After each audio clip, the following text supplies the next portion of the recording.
rock and roll. Welcome to BrotoGP. This is episode number 98. We are coming at you after the Assen round. It was an ultra classic, one of the best races of the decade. We got to talk about it. There was so much happening. Let's do this.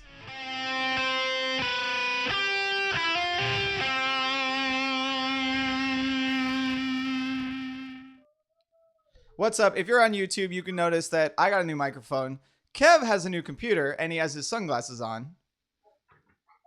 There they are. Sunglasses on. Brand new computer. Ev is down at the bottom. Say hi, Ev. Hi. I have a new mic. There's also we made some investment. There's also some sort of small child in the background that I can hear quite clearly. Dude, I'm like, you guys talk about the sacrifice. I have like 10 family members here, and I'm like, I got to go podcast. So here I am. Right. Wait, and then you're leaving in about an hour and a half to go play football, i.e. soccer. Yeah, football. Indoor. Yeah. Everett is the kind of guy that exercises at 10:30 p.m. because he has a family, and that's the kind of shit that he's got to do. Yeah, anybody out there thinking about having kids, that's what happens. So just heads I'm up. good. Yeah. Birth control just occurred across the world. We haven't figured out all the technical difficulties with our new equipment, but hopefully this episode sounds better than the last one. At least no one will be complaining about Kevin's potato phone video quality recording. So I don't even want to hear that shit because the fucking Rob broke my computer, and as you can see in our stories on Instagram, we ended up having to barrel ass down to fucking Best Buy in the middle of the afternoon in rush hour traffic the day before July 4th to fucking shiest up a shitty ass Leninov like $17 fucking computer, bring it home, set it up. I don't even know how you say it or what's going on. There's all kinds of like it uses fucking Windows like this is 1993, and we got the thing all set up. I'm jamming home. I'm eating like a shitty hamburger out of a styrofoam box because again, it's like 1993. And if I'm correct, that's not far off from the sell-by date of the beer that Rob is currently drinking. Wait, this one's gone. Hold on. Guys, the beer he's drinking right now, he didn't one. have anything else. That one. What's that date, gross. Rob? The date on the bottom of this Bud Light is the 28th of June, 2016. Because I'm pretty sure this was brought over to our house for our housewarming party, and we've now almost owned this house for 3 years. Right, guys, alcoholism is funny and not at all a serious subject. And yeah, but and unlike other alcohols, beer gets worse with age. Oh boy. Does right. it? The this cause beer, of and solution to all of life's problems. Oh, and the man. best part is you were just talking shit about my nice Great White, how it's piss water, and yet here you are sacrificing with the only thing left in the house. That is true. No, there was one beer left in there, and it was 17%. No, it was 14%. It cost $17 for 12 ounces, and I couldn't break it out because this race was that amazing. So I feel like I don't need that beer. I don't need that beer right now. That's a celebration beer right now. Alcohol being the cause of and solution to all of life's problems. In case it was the cause of a problem in which you were hit by a car who was drinking or needed to in some facet. You like that segue? You like that? That's because I'm a professional, son. A pro fucking SNL. Okay? If for some reason you get hit by a car, guys drunk driving, you got to go after that insurance, you got to go after State Farm, you got to go after Geico, you got to go after who, doesn't matter who it is, you call it Riders Law with a Z. Look directly behind Rob right now, Riders Law Z Motorcycle. Also buy those shirts, buy them all, and go to them and talk to Cy, talk to lawyer Rob, and get your fucking hookup. And yeah, that's what I'm saying right there. Boom. Yeah, Segue. tell them. I think I said this on the last podcast, but they haven't lost a case in 4 years, and it still keeps Cy up at night. He continues to tell me about it. Now that I know about it, he keeps bringing it up. Now it keeps you up at night. Yeah, now it keeps me up at night. It's perfect. No, these guys are amazing lawyers. They will do great. You know what things keeps for me you. up at night? That the Backstreet Boys and fucking Spice Girls are back together and going on tour, and I want to go. Wait, all like I'll go to that. What? That's a lot of pop music. That's a lot of Ginger Spice, dog. That's true. That's a healthy crowd showing up. That's a healthy, yeah, exactly. But yes, so if you'd like to continue, if you'd like Riders Law to continue supporting BrotoGP, please give them a call and tell them that BrotoGP sent you their way. That'll help us out. They support my racing. We're going to be racing in Utah in a couple of weeks for Moto America. It's going to be an amazing time. And yeah, they help our sport out, so we want to help them out. Give them a call for sure. But all right, we got some motorcycle racing to talk about. So also though, for a second, if you look at Rob right now, is he more Danzig or more Lost Boys? Danzig or which Lost Boys? Which Lost I don't Boys? know the names of them. What the names of the Lost Boys? What are you talking about? I'm definitely not like Rufio or oh my god, you're talking about the Lost Boys from fucking Hook. I'm talking about the Lost Boys from the fucking vampire movie in the back in the day. What are you talking about? In Santa Clarita, the murder capital of the world, moving in both the Corys. Yeah. I missed the reference there. Give me a break. Rob doesn't know who Danzig is and has never seen the Lost Boys. Yeah, I have to. Kev, who the hell is Danzig? Can you help me out? Dude, who is Danzig? Can you help me out? Man. You know, dude, Danzig, he's the man. He's the fucking the Give him a fucking sample. Misfits, Glenn Danzig. Rob's never heard Mother, right? I mean, literally earlier before, I'm like, you've never heard Mother. Tell you Robbie's gotta listen to the song right now. What you hear, what you say. Marquez. Wait, no, I know that song. Every race. It gets super boring, and I know because all your fucking fans sent me messages on Sunday morning at 5 o'clock in the fucking morning that he won the race, except the header line of all your messages spoils the race for me. That's pretty terrible. So did they spoil all the action too? I mean, there were hundreds and hundreds of passes for the lead. We get a million comments because they joke that they think we're all Marquez haters, right? So the moment he does well, gets spam. Hold on. Let me finish. He gets spammed. That's because you're only on like a quarter of the podcast recently. They think we hate Marquez. So anytime he does well, they spam me. But the problem is they're too stupid to realize, and the first line shows up on my notifications. So everyone's like, oh, I can't wait for this race podcast. It's going to be great. Kevin's going to fucking go crazy. Ev's going to say, I told you so. Rob's going to talk about rules that no one's going to care. I can't get excited for the race if you fucking dickheads ruin it for me. I can't build up jokes and post on Twitter and get going when I know that he won from the get-go. Y'all want this podcast to be super exciting, but it's going to be shit because I already knew who fucking won before I started watching it because we're on the West Coast in California and I'm getting text messages and fucking Instagram messages and Facebook messages at 4:45 a.m. That shit ain't ballin', son. Kev, it's a contradiction though. You can't have it both ways. No, he just did. And the interaction, and then you want to suppress the information. You got to let the people. Interact. The best part is he just blew everyone's mind by talking shit about our fans. Like this might be the first time that he's ever done that. Don't even get me started because I'm heated right now a little heated right now. Don't even get me started. All right, let's move on. Let's move on to the race. So I actually have so many highlight clips of this race because it was just everything, right? Normally we get like 3 or 4 amazing passes or something, but I've got 15. I got 15 here. So first one's actually first one's a pass. It's a series of passes. We're going to go with Jorge Lorenzo's start. We're just going to do this chronologically. So Jorge Lorenzo started from 10th position, 9th, 10th, made it all the way into 3rd by the first corner. Absolutely ridiculous. That kind of set off exactly what we saw throughout the race, right? Jorge was able to get in front. There was a lot of slowing of the pace. I mean, it's arguable whether or not anyone else would be able to run faster throughout the entire thing. But everyone was up there. The shit show that we saw from the first turn from Jorge getting through continued throughout the entire race. Yeah. So what do you think was the contributing factor? We saw so much parity. I mean, we saw Honda, Suzuki, Ducati, Yamaha. Did we have any other? That's it, I think. We know that Aprilia wasn't all the way up there. No, right. No. The 4, right? But that's a lot of parity in a MotoGP race. Because they usually have track bias, right? So, what do you think it was, Rob? Well, so most of the word that came out about this race was that it was crazy windy. And the wind was causing riders to go considerably slower. Like we heard all through practice, like with FP4 and Marquez, that he was going to run 44 low at the slowest and would probably dip into the 43s. He didn't.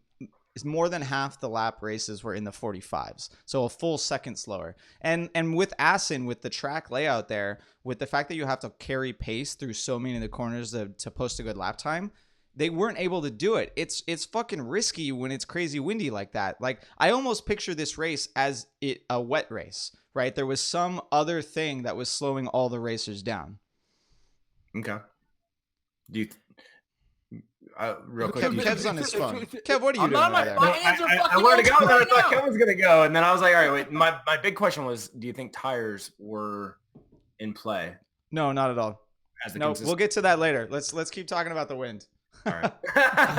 Who fucking cares about the wind, man? Rob is the man. He goes from like look, the progression of his interests get more and more invisible. At first, it's like, let's talk about tires. The black, completely soulless thing on the bike. The only uninteresting thing you could see on a whole MotoGP. Hold on. Only uninteresting thing on a whole MotoGP bike, right? All the fucking dope frame and the chassis and everything. And then he's like, let's talk about electronics, but not the actual electronics, the inside. I want to talk about the EMU and the hardware itself. And he's like, let's talk about the air. The fucking air was so important for this race. You can't see it.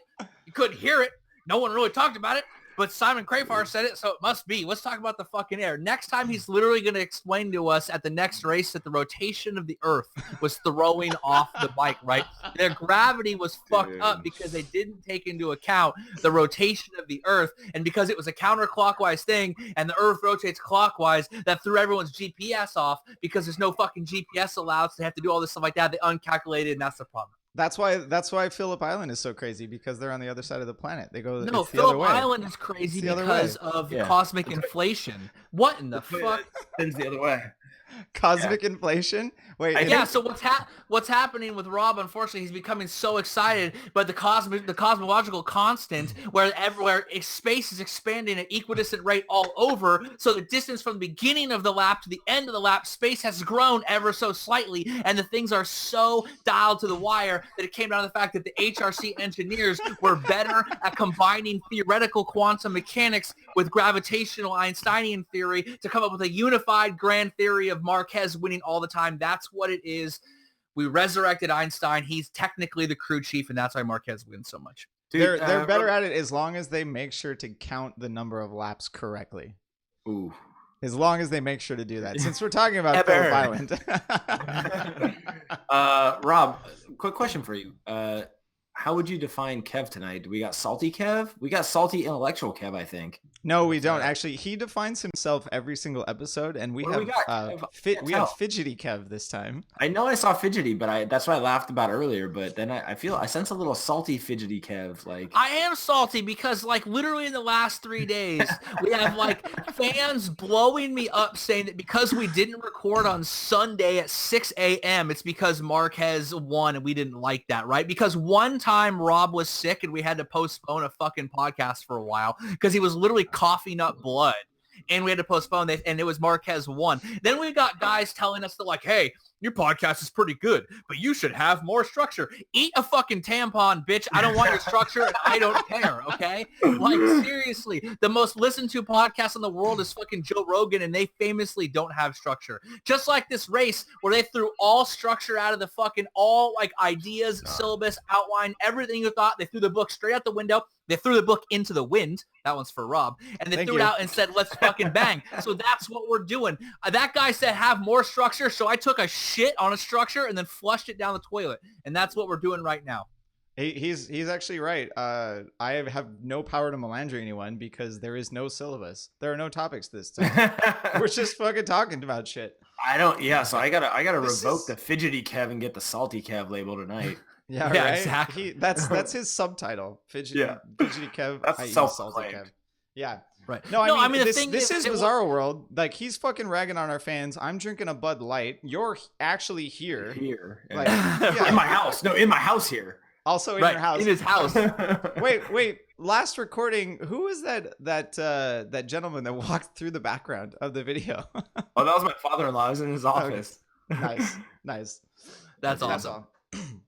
Yeah, I mean, the thing is it was an amazing race and it was awesome. And the reason I'm fucking heated is because, like, that was like, if all these Marquez fans want me to turn the corner, they want me to stop talking shit, they want me to drink the Kool-Aid, they want me to jump on the bandwagon, all that stuff. This was the race that it would have happened. I would have watched this race. Valentino makes 14 passes. Maverick makes 14 passes. Jorge Lorenzo starts from 9th and gets the fucking 3rd on the first lap, and he's leading the race. Marc Marquez smashes into Alex Rins, and then he's out. He nearly crashes. He saves it. He comes back. He battles, and then he pulls the trigger right when he has to and fucking leaves him to pick up the scraps. Here's where I would have said, my God, look at this shiny fucking man boy of Repsol, the greatest racer of all time. But any drama or intrigue that would have built and made me fucking jizz in my pants is gone because I already knew. So Marquez fans, y'all ruined it and you set me back 5 steps. Now I actually dislike him more. Wow. All right, I'm going to jump on something you said there, and I think I have the right video clip. Let's talk about the Rins Marquez incident. Contact something. Dude, right? that wasn't even an incident. That's what's fucking, it's a hyped up bullshit incident. There was nothing. What happened? That is why I want to talk about it. What I think happened was Marquez's foot slipped off the peg. All right. So I will say there is good probability of that. The other thing that I think could have happened is his knee touched Rins's rear tire, and that forced his foot off the peg. Yeah, that put his foot off. Yeah, okay. Yeah, I feel like we should have done some actual like journalistic investigation here and found out what happened. But at the same time, like we just said, it was a non-incident that for once, right? For once, fucking Race Direction like jumps on this shit. Like, oh my God, like, Marquez actually made contact with someone. Let's investigate it. Somebody made contact with Marquez. Right, that's what I was gonna say. That's The true. only reason they jumped on it, they're like investigating incident is because Rins hit him. Yeah, it was within 30 seconds. You saw the subtitle and you're like, huh, what the fuck? And like, if he had hit Rossi, nothing would have happened. Or if he had hit anybody else, nothing would have happened. But when he gets hit. Even Simon got it right, and they came on and said, yeah, I saw nothing there. They're not going to do shit. And that was pretty much true. Yeah. But the FIM got it 25 times a race in Moto3. And that was what this race was. It was just basically a Moto3 race in Moto with 250 horsepower. You know what I mean? It was the number, there was probably far more contact than we even saw because, Race Direction only showed one guy the whole race. They only talked about one guy the whole race, and they were only interested in one guy the whole race. I mean, the director himself. But the amount of contact that probably happened in that race start to finish was far more than just that one incident. You know what I mean? All right. Let's talk about the second incident of crazy major contact then. Let's talk about the salad box. I'm really sad. The salad box got destroyed. He was all up in that salad box. I mean, straight tossed the salad, son. Rossi tossed Jorge's salad so hard. There's a crack in the salad that Rossi was all up in. We have a picture. Rob should be showing the salad crack. And you'll notice in the middle of that crack is a slightly larger crack with little like extra cracks going around. You can't even do it. You can't even keep it together. No, I mean, it was surprising to me that both of them stayed upright. I'm surprised that Rossi didn't actually run into, like, with his front tire into the back of Jorge's rear tire, because that shit usually just sends you right over the bars, especially with that crazy impact. It must have been because they had some lean angle coming through that corner that Rossi was able to not make that contact and actually kept it up. It was insane. Yeah, I mean, the closing rate was wild. Like, I mean, it was, I don't know if he missed a gear. I didn't read what happened actually because I was driving back from Vegas and was in the middle of a 10-hour drive. But the closing rate of those two was wild. The helicopter shot really showed just how much faster Valentino was going at one point. It really was like. I've got it right here. Essentially what happens is Jorge makes it to the apex of the right-hander and then tucks the front. Yeah, and because he tucks the front, he's not able to get on the throttle like he's supposed to. And you can actually, with the onboard, and I'll show it one more time, you can see the black line that Jorge's front tire leaves. Yeah. Yeah. And this wasn't a Marquez You're telling me that Jorge tucked the front and then got packed in the back? Fuck. Title Rob sex tape. God dang. No, you're not attributing that one to my sex tape. That's terrible. Caught it. There were a bunch of comments left on our YouTube video about tucking the front. Yeah. Actually, YouTube did not block any of them, so it was kind of nice. Right. They know what's up. They know what's up. They know what happens. I'm just gonna keep going with the highlight vid. So what do we have here? We got Rins diving up the inside. No, we got Marquez. Oh, so of course, the second that FIM Race Direction decides to no longer investigate the Marquez and Rins incident, Marquez barges through on Rins in the same exact corner. Exactly. Right. Yeah, because that shit came up on his thing. Once he knew they weren't going to be investigating that stuff, they're like, "Nah, we're good." Boom. Like that came up on his dashboard. Get on the gas, bro. We're good. Yeah, exactly. Get them all again. Dorna has been showing us those messages pretty consistently now. Right, but what I find is cool is, you know, like if we saw this race, so there's a lot of stories for this race, right? There's Marquez comes back from the near incident. There's a whole bunch. There's Maverick he had 14 or 15 passes. He showed a ton of aggression, confidence. He was up there. He was nearly winning. All of those things. Yeah, I can hear that too. Sorry. Right, but for me, the story of the race was the arrival of Alex Rins, right? Like he has a podium, we've seen flashes, but for me, this was the arrival of who we expected. Someone who instantly took to Moto2 like a duck in water, someone who was perfectly fine with the kind of meat grinder that was Moto2, establishes himself quick, learns it, and then shows up. And for me, seeing Alex Rins not only show up and battle, but battle with the reigning champion like he didn't give a fuck. You know what I mean? Like Marquez has so many of these guys, and to an extent, rightfully so. Like they're psyched out by him, just like Valentino 2003, 2004, right? Those guys are psyched out by him. Marquez has those guys. He has the mental edge over a lot of the veterans that are there because he's taken it to him too many times and come out on top. But what Rins showed is he didn't give a fuck, and he was ready to. Rins showed, at least in this race, kind of what Marquez showed 2013, that he was fucking here to bang. You know what I mean? Like, Robin's racing. He was perfectly fine with it. Go ahead, Ev.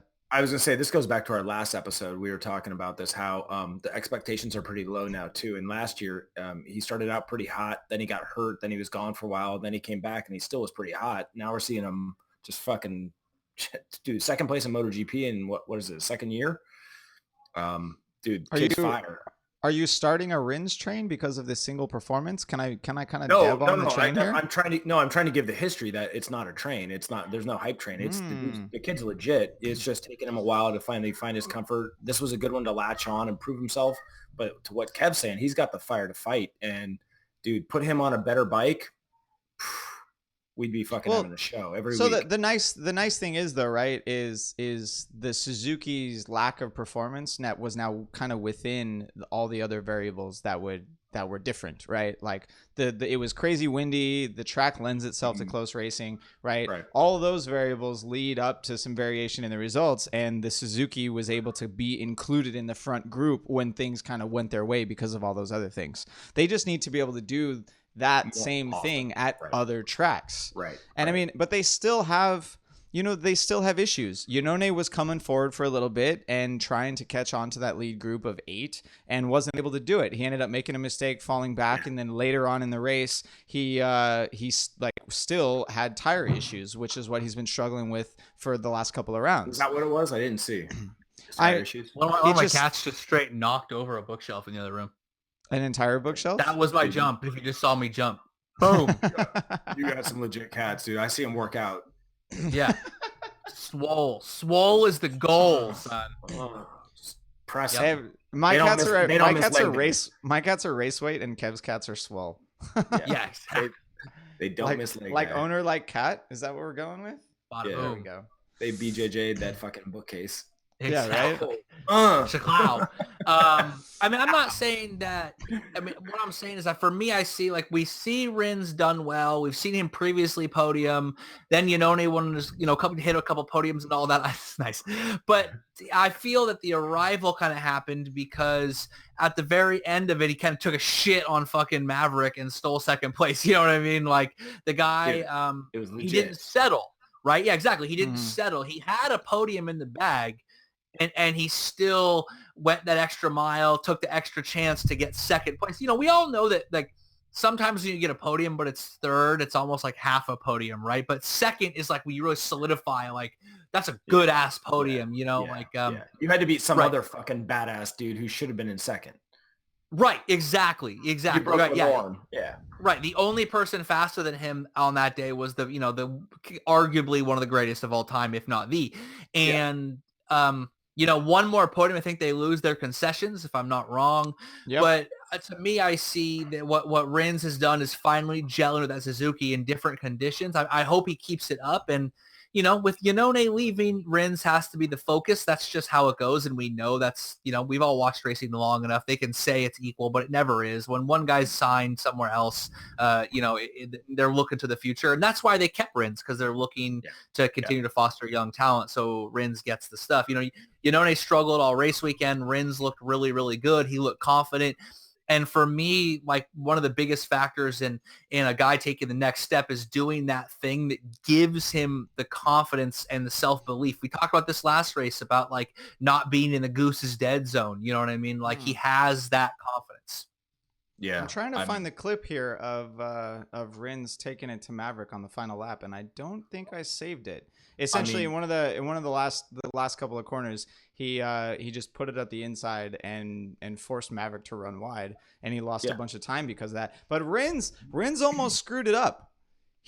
Into the final chicane, he overshot it big time and only beat Maverick. He goes into the corner 40 feet ahead of Maverick and only beats him by 5 or 6. It was close. Yeah, it was very close. So the Yamaha still has the acceleration out that last turn, I think. No, it was a braking issue. Rins outbroke himself, went deep, and had to kind of cut it back. But he did the smart thing, right? Instead of like, even in this race, Iannone got a penalty, and so did Taka. For cutting the final chicane, right? He didn't cut the chicane, didn't take a time penalty, and was able to keep the podium. Because if he had run off track and, like, actually kind of, held it, what would they have given him 2 seconds? That would have put him in 7th place. Exactly. Would have put him in 19th. That crazy? Dude, that's what's nuts. Like, you look at the back pace, whatever you want to call it. There was a comment in Parc Ferme that this was the closest top 15 of all time. Right, and Cal Crutchlow also called someone a cunt live on the air. That was awesome. And he also should have won the race.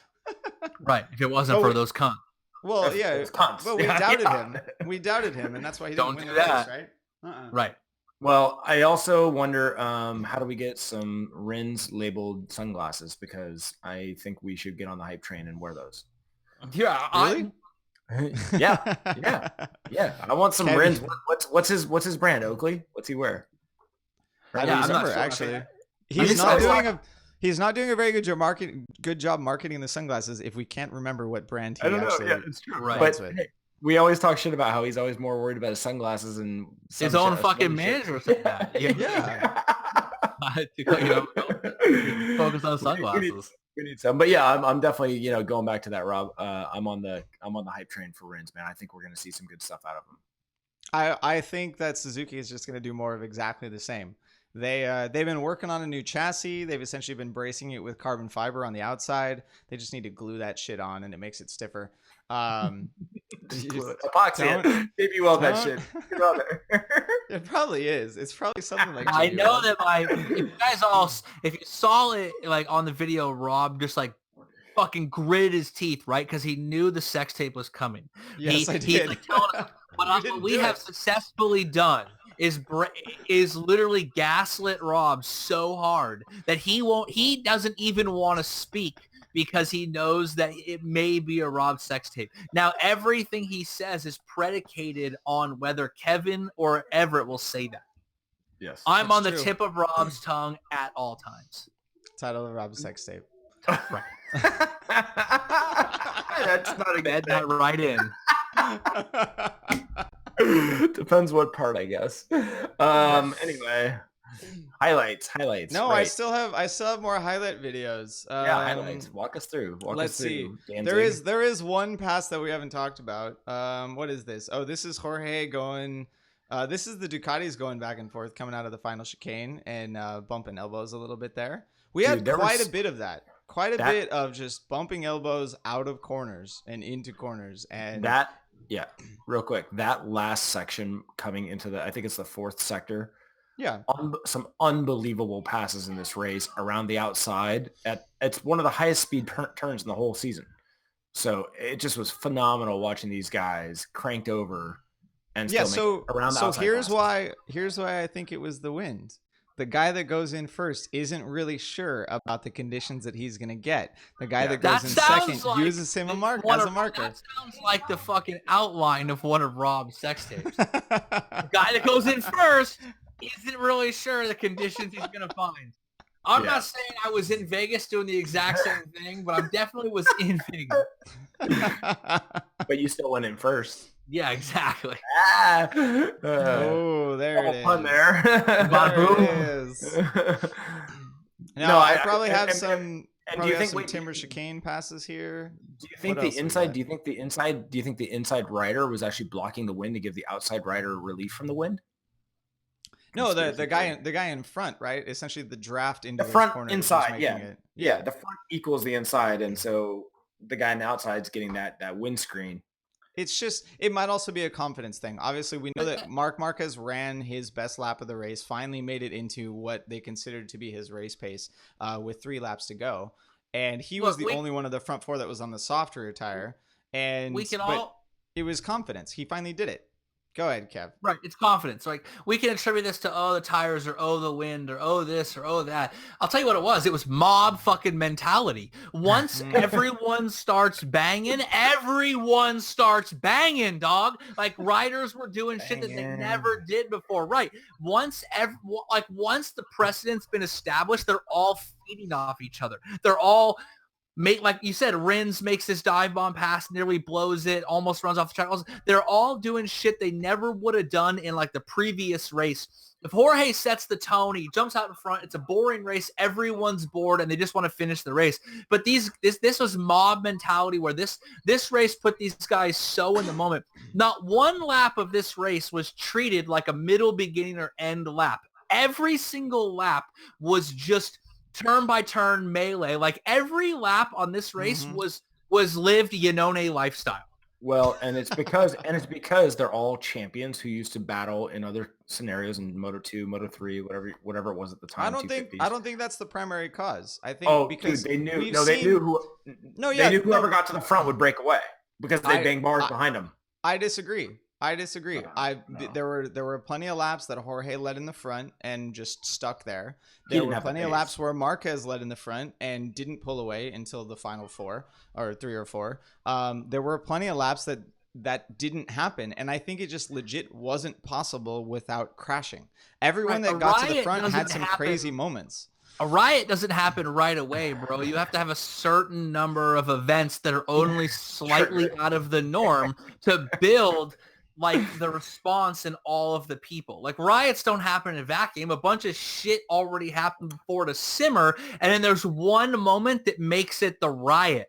The one tinderbox spark, right? Like, water doesn't like get more frozen as it approaches 32 degrees. It is literally liquid until one crystallization happens, and then it spreads like that. Shla-boom, right? That's why like fidgety, salty science, Kev. He just dropped 30 degrees water, drop a cube in it, you will be right. Hold on. He's salty intellectual Kev tonight. Right, and so what happened was physics, a bunch chemistry. of normal, a bunch of normal shit happened, or a bunch of slightly out of the norm, and then all of a sudden, Alex Rins fucking ass packs Marc Marquez, and it's off. That was the tinderbox, son. That was the thing that started the wildfire. Rob, I think I may have misexplained it, or maybe I didn't give you enough detail. My point is there was so much jockeying for position, and everyone tried to get to the front because they knew the chaos behind them could separate them if they got to the front. And I think you eventually saw that a little bit, and then but then it would reel back in. It was, what was really crazy was seeing the guys they broke away, and then you'd see somebody be in like 3rd, 4th, 5th, and in that 4th sector, they would reel them back in because they were so much faster than the first 2 who were, to your point, really walking on pins and needles trying not to crash. Well, not just that, but to Kev's point, right? If 2 or 3 people broke away, they'd still jockey for position. They'd still fight. They'd screw up turn 1, and it would bring the whole group back together. Like, you stop jockeying for position is hard for 7th, 8th, and 9th when you can't see 1, 2, and 3. But if you can see 3 and 4 and you're in 9th, suddenly you're making balls to the wall, crazy passes because you're only a fucking quarter of a second away from that podium. Right. Well, did you see how far away Maverick go from a guy who did poor in the opening laps generally to all of a sudden just he had that confidence because he could see like that, he could see the land of milk and honey in front of him. You saw this happen.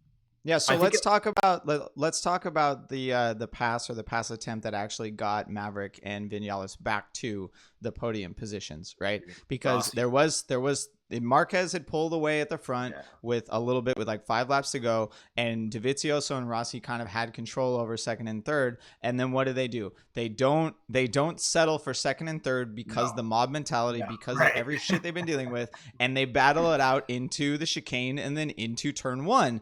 And what happens? Rossi runs wide, Dovizioso has to go considerably slower, and they screw each other up and allow Maverick and Rins to come back through. Yeah. And Kev, what is that hand signal? All right, let's go. That is Rob sex tape right there. Everyone on iTunes is going to be very confused. I apologize. Hey, we can use video gestures all the same. Doesn't matter. Right. Yes, that's true. Video is helping. Rob sex tape has many different variants. Yes, it's true. I already showed the pass that Dovizioso or that Rossi and Dovizioso kind of both failed at. They decided to stick it out side by side into turn 1, and it screwed them both up. It's not unlike passes previous earlier in the race. Dude, yeah, but you know what's nuts is I thought Rossi was going to win that fucker, and then he went and did that dumbass shit. And you know what? At the end of the race, I'll bet you if you interviewed him, he would have said, "I did some dumbass shit." He even said, like, he should have been on the podium. It was a great race. It was fun. He was the fastest guy out there. I think. Yeah, I mean, it was to see Ross. It was as they love to say, a proper ding dong. But to see him not win, a race like that was. But I don't know, man. Like, he's getting older. That those times are they're fading faster than Dani Pedrosa's ride possibilities for next year. I don't give you the Rossi's older thing. I mean, dude, I'm a Rossi hater, and yeah, he is getting older, but the dude's still pretty badass, and he belongs to be there, deserves to be there. But he made just a bad error, and that's unlike him. Right. I mean, him and Dovey kind of messed each other up, and one of the million questions that people wrote when we said, what do you want us to talk about, was like that Dovey made some dumb mistake and ruined Rossi's race. Yeah, and Rob could probably pull those up real quick or something like that. But it's not Dovey's fucking responsibility to make sure Valentino has a good race. You gotta go for it, and these guys were all going for it. And this kind of harkens back to, if you find yourself in the middle of the pack, shit happens. Yeah, Rob. I mean, you've probably got the same thing. I remember back in my club days. You put yourself in the wrong place and bad things happen. You need to put yourself in the right place for, if you're back with lesser riders that are struggling or trying to do harder and do dumber shit, you're going to be more prone to having problems. Whereas I've never been there. Knock on wood. Never been there. No, I've never. Yeah, no. I know you're a fast club racer, so you don't have that problem. And then when you ride with the pros, most of those guys aren't boneheads. But not even that. Unless you're getting split by 2 guys at the front when you're at fucking Laguna Seca. Oh, unless you're getting split by 2 guys at the front. Title of Rob's motherfucking sex tizzle. They're referring to my appearance in the actual television feed of the Super Sport race. Bravo, dude. I didn't know that there were 2 of them, and looking back on that, I really should have just stayed on the curb and not kind of cut over. But JD Beach went up the inside, and I was like, all right, he's through, and I kind of like faded back onto the normal line, and Valentin Devies was like, oh fuck, I gotta go around the outside of this guy. It didn't feel as bad as it looked on television, specifically because they were that much faster than me. Dude, honestly, it wasn't that bad. I'm just breaking your balls. I mean, you held your line and getting room, so it's all good. But anyway, relatively, I digress. You digress. No, I mean, yeah. So these guys. Point being, if you're back battling with people who are really doing aggressive maneuvers, you're gonna be liable. This was the case even at the front of the pack this race, and that's what makes it so incredible. Yeah, so let's transition to that. No, Kev, I'm taking this one. Another big question. Landry, dude, what happened? Dang. Another big question that we had all throughout social media and from a bunch of people was Marquez sandbagging and then just waited till like 3 or 5 laps to go to pull out at the front. And to Everett's point, I'm gonna go with fuck no. No. If he was able to get at the front sooner in the race, he would have, because this top 8 battle was absolutely insane, and I'm shocked that 2 or 3 people didn't go down. He had. Yeah, that's how I know he wasn't sandbagging, because that shit was too dangerous. This wasn't Valentino like 2002 fucking with 1 or 2 guys, bound. It was so tight that one guy behind you's mistake could cause a 3-rider crash, like we saw earlier this year, right? It was too tight and too wild, and there was too many incidents all around. Like, there's no way that Maverick would have said, like, well, I almost got run over, or I almost got knocked off. Jorge almost got run over. Like, you could see the carnage, and he still wasn't able to pull away until the end. Not weirdly, when everyone had been battling for a million laps and their tires are worn as fuck, and that's his specialty, then he pulls away when they're all struggling. Yeah. Because the other thing real quick, Kev, was that he scared the shit out of himself a couple times, and he realized I actually have some people battling with me, and I think he tried to really start being the mature Marquez that we've been looking for. Yeah. What do you mean we've been looking for? I've been looking for, because I want him to be just that better, more intelligent rider, and just take your second place if you need to take it. But that's just not his style, and that's part of why I think I appreciate and enjoy him, and he's one of my favorite riders in the series currently. But I think he spooked the shit out of himself on that front end where he almost tucked it earlier. And he's just like, I got to just hang in here and get points. And then he finally built up the confidence near the end. And then he had that chance with 4 laps left. And he's like, fuck it, I got to go. That is the thing. He did specifically say at the end that he disregarded the championship. He disregarded the points, and he went for it to get away from the group. Yeah, he had to. Somebody had to. He had to try. Right. Because the danger there is, as at some point you have to just be done. You can't keep poking the lion. Eventually it's going to reach through the cage and get you. You know what I mean? Like, it was too many close calls for too many riders, and I think that he was in it, and in the moment he saw his chance. And I don't think that means he was sandbagging. That just means he never saw the chance. And while he was in the midst of the battle, he started getting like, whoa, that was close. Whoa, that was close. This is too much. I gotta try to pull away and see if I can gap these guys and let them fight. Because what happened was he pulled away, but second, third, fourth, and fifth kept fighting with each other. No one got in line to chase him for 3 laps. They continued. So, and he saw, like, when the bloodlust is that strong and that the red mist is down that much, the people are going to throw tactics out of the wind. If this was a previous race and Marquez pulls ahead and Valentino sees that Maverick has the pace, you lock in behind him, save your front tire, save a little bit of gas, get a tow, and then try to pull out and close down. You don't generally just keep battling like that. Keep fighting. But those guys, there was too many guys who needed that podium. Maverick, Valentino, Dovizioso, Jorge, Rins, those guys all like needed a podium, like for themselves, for not like for more than just the results, but for what the podium actually meant. You know what I mean? The confidence that to finally be back. Even Cal, there was other guys out there that really needed that podium. And when you've got 6 guys who are basically out of the championship for all things considered, and a podium is their resurgence, you got to watch the fuck out. Well, and because it was everyone in that group, right? The podium also could vault them like 4 spots in the championship, right? Second through 7th or 8th or whatever, very tight in the championship as far as points go. That's a great point. We're gonna look back at this, and it's gonna be relevant, because somebody's gonna fall short by a point or 2 or 5 or whatever, and we're gonna go, oh shit, had you been not 7th and you would have been 3rd, different outcome. Right, we're gonna look at Valentino and see, shit, he might have been able to get 2nd place in the championship, even though it's far off. Another 2nd place, but maybe he gets 3rd or 4th because instead of getting 2nd place this race, he got 4th or 5th, whatever he got. That's a huge difference because the progressive points and with how tight everyone is. Well, yeah, and Jorge really hurt his resurgence there by falling back so far, and because he was tied with Dovizioso, and he's not anymore. But, right, everyone talked about, wow, could he fight for the title? Could he be a title threat? And don't count him out, all of that. And then what happens the very next race? He gets fucked over while Marquez wins. It was exactly what you said, like.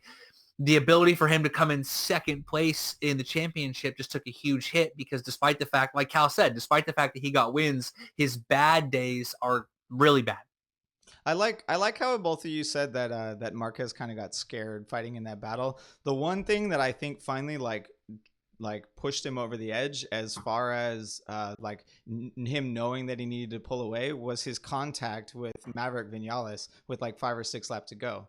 Right into the final sector, into the left-hander, they bumped shoulders because Marquez didn't. Like Maverick was coming up and Marquez didn't leave room, and Maverick was practically off the racetrack. And right, then, number of and then times he after just he just ran it and he just gassed it and held it to maintain through the corner. I don't want to say Marc Marquez was scared, but because I don't think he's scared of anything on a motorcycle. It's just simply like I don't think scared is the right word. It's just concerned.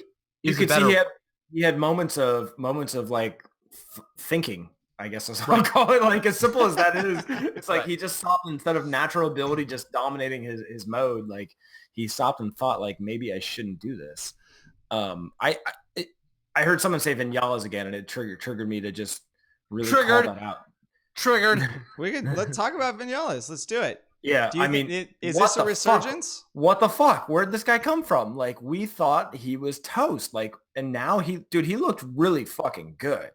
I don't know where that came from. I'm going back to the point that we made in the beginning of this episode was that he was fighting for Suzuki's. Now he's fighting with Suzuki's for the podium. It's exactly the same thing. It's the performance deficit kind of fell in line with the environmental differences with Assen, with the wind, with the tires. Like, yeah, I think it was a fluke. Call it duck and duck. Yamaha track. Not a fluke. Not a fluke. It's on he's on the tail end of the Goose is dead phase because Goose dies, right? So Goose is dead, and his hopes of winning Top Gun, of being the best of the best, of ruling Miramar are done, and suddenly he doesn't care, and suddenly he's over it. Suddenly he doesn't have the edge, and at some point Maverick realized after his heart-to-heart with fucking Tom Skerritt that he realized, man, I can still graduate. I can still get that fucking Top Gun license. I get the plaque. I can still graduate. I won't be on the fucking plaque for the alternates down in the ladies' room. Then his results start coming. The moment that the weight of I have to win the races and be a championship contender and show what it last year has done. Let's just battle and fight and see where the chips fall and get my third, get my second. That's good. He's the light at the end of the tunnel for the Goose is dead phase is there. He went down, talked to that blonde chick, they hugged in their arms and whatever her fuck, Meg Ryan, you know what I'm saying? And then they're good to go. I'm not sure that the pressure was off here at Assen though, right? Because the Yamaha track, has been 1 year since Factory Yamaha has won a race, right? There were things that were building. Man. Yeah, it's a terrible stat for Factory Yamaha. They're the new Ducati for sure. But no, I mean we were the first to say that shit too. We were the first to say they were the new Ducati. Yeah. But I just like the pressure was there, and yet he somehow didn't. It was a different pressure, right? It was almost like the pressure was now external in a different. Well, it's partially always been external, but it was just a different way, and he just didn't mind fuck himself this race. Like he used his strength, which was once again kind of having pace later on in the race. What do you think Yamaha gave him more confidence by putting the sensor on his clutch to see why his starts really suck? No. That was amazing. That's just stupid. I think I feel like there was some kind of external factor that finally played in. His mind just got right. Something changed for him. And you might be right. So that's the question. Is it a fluke? You're saying it's a fluke. Kev's saying it's not. I mean, Yamaha did have the test. They had 1 day of testing. They tested very little. But of course they're always working on electronics. They're always trying to make that better. But it's just hard to think that when the pace was so low at this race that Maverick is back. Dude, I'm really excited to see him at the next round. Let's just put it that way. I think he's back. At Marquez Land at Sachsenring. I don't know. Yeah. It doesn't have to come. That's a fair point, but yeah, even if he's second.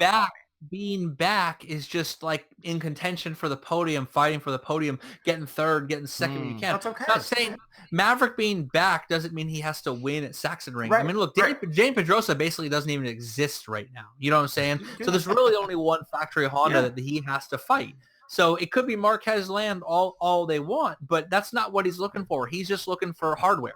Doesn't have to be gold. We're looking for incremental progress to get this guy's psyche back at the place where he can battle with Marquez for the front. That's what we're looking for. And if it takes a third place and a second place, I mean, what the fuck's up with all these 10th place, 9th place, 13th place starts? Then he works his way up to like 5th or 4th or whatever bullshit that nobody even remembers because it's still not the podium. So it's like, dude, just start sniffing the podium, start getting the podium. You start getting podiums, your mind gets right, you start winning. You at least battle for wins. Like, here's the thing, like philosopher Kev for a second, right? Like, oh shit, intellectual Kev is.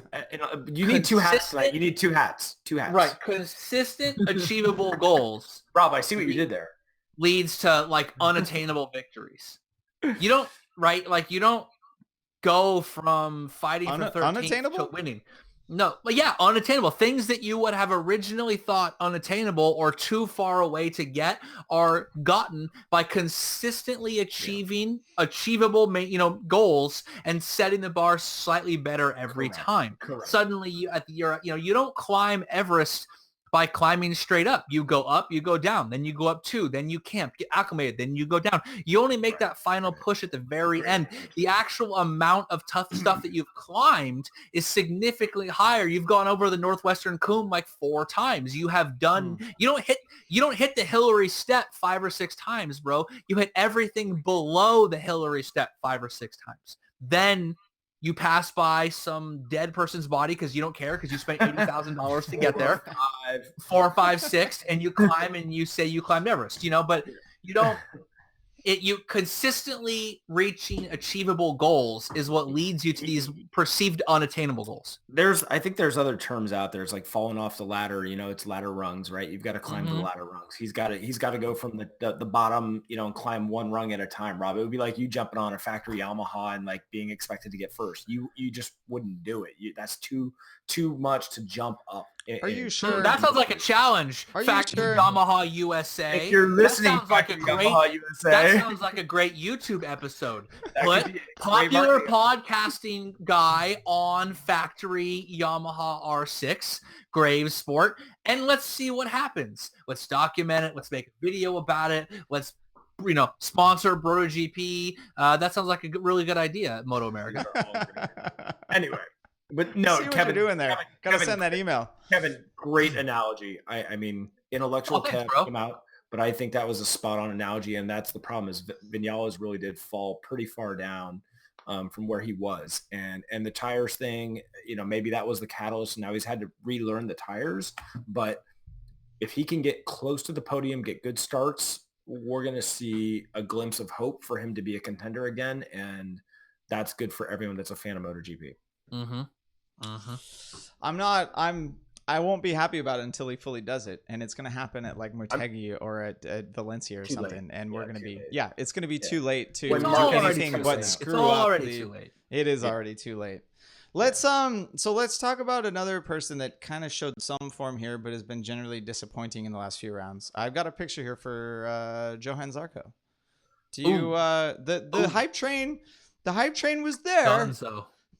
Is the hype train gone? Like, did it explode? Is it burning up in flames? I'll answer this. This is easy. Kev will piggyback it, I'm sure. Dude signed up. He fucking took a factory ride elsewhere. He's just doing his thing. He's doing his jam. There. He's not pushing. Wow. Yeah, he's not pushing. Dude, he's got the capability. He's got the talent. Why would he go hurt himself pushing super hard on this thing when he can just coast out the year, get to his new ride, and fucking go do his thing? Because we were literally talking about him at the beginning of the year of winning a MotoGP race. And we know that when he goes to KTM, it's going to be at least 2 to 4 years where that's not going to happen. That's a very good reason to try hard now. Yeah, but dude, he's been so close so many times. I think he's just over it. That's my guess. Maybe something else has changed, but yeah, peak frame is really coming into it. No, and that's what he said. In fact, I think I had a quote where he said that they thought they would fix something and then they would go backwards somewhere else. I mean, what Zarco is doing is he's just simply reached the peak frame point of that bike too. Yeah.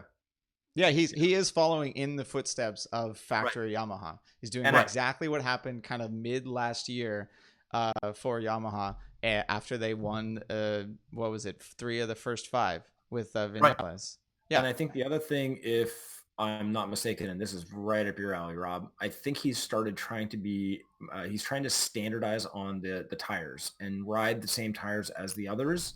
And he hasn't been deviating on the softs like he used to do, and then he'd lead and then taper off. He could never get those to work, right? So I've been seeing him ride the mediums or the hards or whatever everyone else is running, he's now running. And I think that's putting him at a disadvantage for his pace early on. And so he's just not even there at all anymore. It's just showing me that he's lost. But this, I don't think we can really take the tires into account for this round. Not this round. We're gonna talk about tires. That's more of a theme, and then it just ties into this because he hasn't been present the last few races, right? So right, it's true. Definitely since Le Mans crash. But that's the thing. I think he's trying new things to fix the deficit, and he's trying the other tires. He's trying the ones that everyone else is running, which might to your point, which might be playing against his strengths. Yeah. But here, I've got the tire chart up right now. So of course, MotoGP, the feed shows all the tires that everyone is on. We don't know who's in 22nd place. We don't know what tires they're on. Xavier Simeon? No, we don't know what tires they're on. But not that anyone cares. Yeah.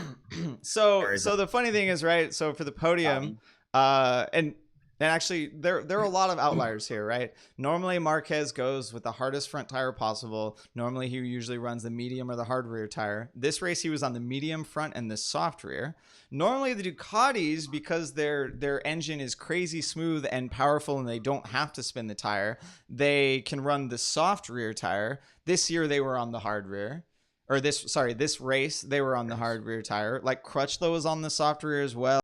Rossi was on the soft rear. Like Jorge went for the soft front. That's not really surprising. But it's just the tires in this round kind of show us that Michelin they're not Bridgestone, right? The tires that they're producing are not, there's a reason why more than one compound can be used in the race. And it's because the compounds are very similar in nature. Yeah, so Marquez complains that the hardest front tire isn't hard enough because it's only a tiny bit harder than even the soft and the medium. That's good. We want him complaining about that. But he didn't use the hard front tire in this race, right? And that's probably because irony much, yeah. And I'm pretty sure they brought 4 front tires in this race. They brought them an asymmetric front, just because conditions were dramatically different.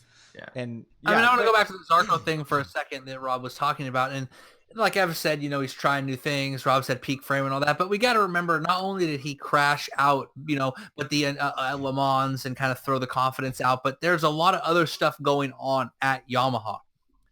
Tech3 is leaving and taking their ball and going to KTM. Yamaha is desperate to find a second team. We've seen this Petronas rumor bounce around like crazy. We never get it solidified. Pedrosa calls a press conference to say he has nothing to say at the press conference. It's been a year since Factory Yamaha won a race. The absolute last thing that Yamaha cares about right now is Johann Zarco. I mean, I hate to say it, but he's signed with a rival, and he's on a team that's going to also be running that rival, and they're running around like a chicken with their head cut off, not only trying to figure out how to get their factory riders good, but who in the hell is going to run their satellite team next year. And we saw, like they said, they need to know by the end of June.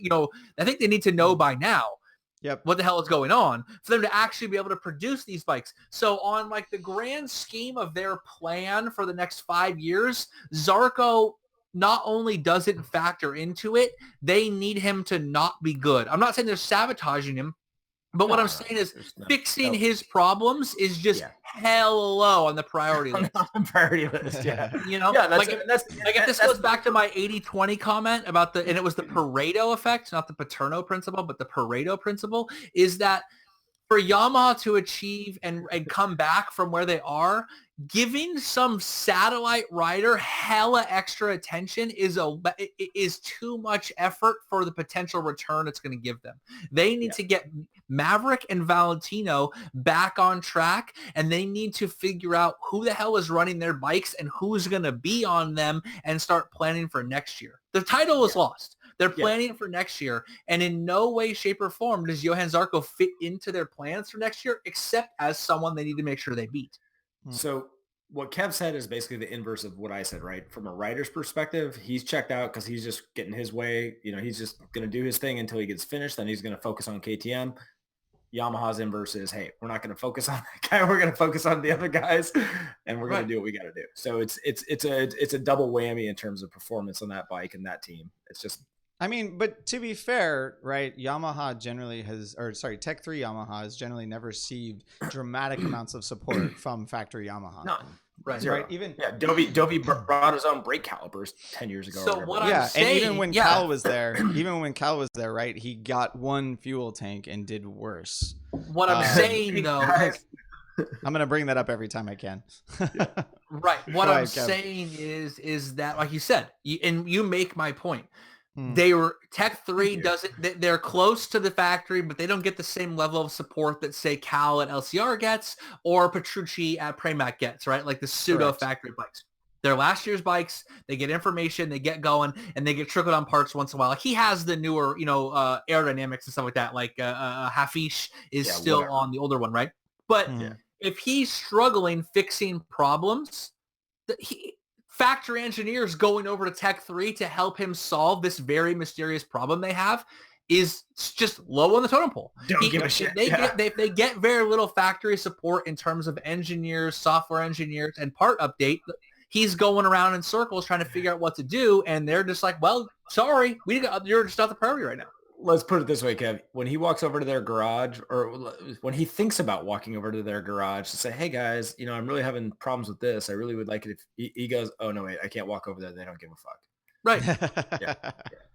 Right. If they, what I'm saying right now, how would they respond? Over at Factory Yamaha, they have the good leads, the stack of good leads from downtown. The good leads from downtown. My watch costs more than your car. Right. My watch costs more than your fucking car, Zarco. Coffee is for closers. Shit, that's great. Oh man. You brought up Glenn Ross is a fucking classic. So you brought up a potential Yamaha rider in there. So let's transition to him before we get to listener questions. No, not Hafish. I said potential Yamaha rider. Oh, potential. Sorry, Dani Pedrosa. Oh God. Can I just ask us? Can we just not talk about Dani Pedrosa? I'm just so annoyed by the whole topic. No, we're gonna talk about Dani Pedrosa because for 10 I minutes when you talk about him, I did get a voicemail. I did get a voicemail complaining that all they were talking about in morning warm-up was Dani Pedrosa. All the announcers, sorry.